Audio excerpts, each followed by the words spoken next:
Obviously, quality players are quality players, and much like the NFL draft, it's become in recent decades more about it. And I think this was a Dallas Cowboys philosophy first and foremost: take the best athlete and the best player above need. But all things being equal, once we get through spring practice, Yeah. what do you think? What would be your greatest need on this team? Like, if you could only go grab one quality player, what position would you hit? The one that the next question on the screen is about, wide receiver.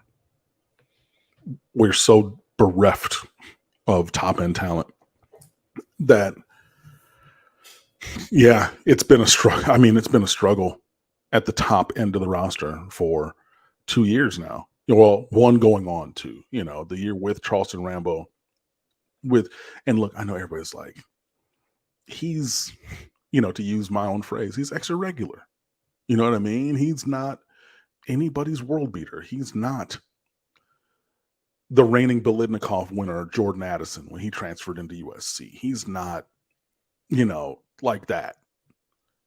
But look what he did in that offense, man. I mean, like, even for being, I would say, above average. I mean, maybe not superstar level, but I don't think he was actually regular, right? But like the impact on the field that Charleston Rambo had was so massive for this team and this entire organization. And I get, look, everything else didn't go well, right? I know that we lost games. I know that, we had injuries. I get all of that. But what he did was truly remarkable and necessary, needed. We needed every one of those catches. His record-setting amount of catches, by the way. And I think that the fact that he set the single season receiving record spoke to the failings elsewhere on the offense, because eventually it was him football. Like, we're 11, him. I'm throwing to him because we ain't got anybody else who could do anything. It's going to him, and he made those plays. Last year, again, he's a gamer, and I love him as a Hurricane. I respected him for 4 years in high school because he just simply goes out there and plays hard and makes plays. But Xavier Restrepo cannot be your number one at the University of Miami. Simply cannot. He can't. I'm sorry. He's a 3, maybe 4 at the college level. And I think he can go to the NFL level and be a solid 3 or 4 for somebody. But that's his lane. But when you try to make him the superstar, it don't work like that. And he doesn't have, with respect, he doesn't have the physicality of other slot receivers who become number ones, right? And even Hunter Renfrow wasn't a number one, but he was such a technician, you know what I mean, that like he elevated his play. But guys at that size are track star fast. You're Tavon Austin, you're DeAnthony Thomas, you're, those guys. I mean, just like quicker than a whisper, like you blink and they're gone, right? He ain't that.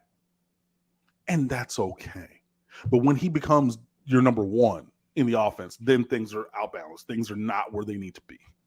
And I say all of that to say that, yeah, if I can go right now, tomorrow, May, August, whenever, and get a player for this roster to fill a continuing glaring need even after this recruiting class and last recruiting class, even with what I think is going to be good development from Isaiah Horton and from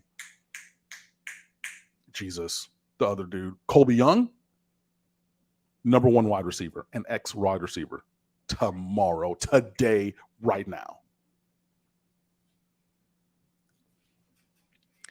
Charleston Rambo's been in the NFL for 2 years on a roster, has yet to catch a pass. He's been on practice squad. He was the number one overall pick in the, I forget which draft, USFL maybe? I think it was the USFL draft. He was the number one overall pick. So, I mean, yeah, he's still trying to get on the active roster. But, like, yeah, but even with that, yeah, that's number one wide receiver is far and away my answer. It's not even close.